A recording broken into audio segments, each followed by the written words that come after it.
हमारे तालीम की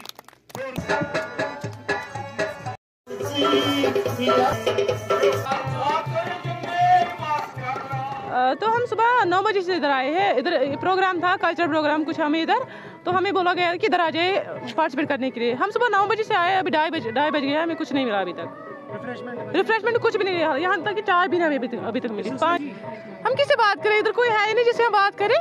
मगर जो आपको कुछ चाहिए खाने के उन्होंने बोला हमें, बट जिन्होंने ऑर्गेनाइज किया है पहले उनका हक बनता है कि हमें रिफ्रेशमेंट दे। श्रीनगर अकादमी तरफ आव प्रोग्राम योतनस, मगर सुबह वात में चाय चथ योतन यतस त्राश दाम तह बनो अदा चाय प्याल तह बनो कह चीज न।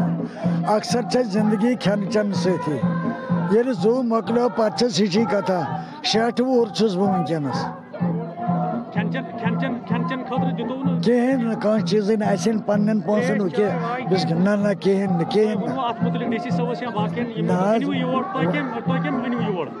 अकादमी तरफ अस गो ब्या जुट ये जम 12 नफरन कहें 8 बजे से बच्चे यहाँ आए तो 8 बजे से अभी ये भूखे हैं, छोटे बच्चे हैं। आपके भी बच्चे होंगे क्या? वो 8 बजे से भी भूखे रहेंगे 3 बजे तक? हम यहाँ आए, हमें अरेंजमेंट इनका नहीं करना था, वो डिस्ट्रिक्ट मजिस्ट्रेट को करना था, वो कर रहे हैं बीजेपी। खाने पीने का जो व्यवस्था तो एडमिनिस्ट्रेशन करनी थी, आपको नहीं? नहीं, हमारा नहीं।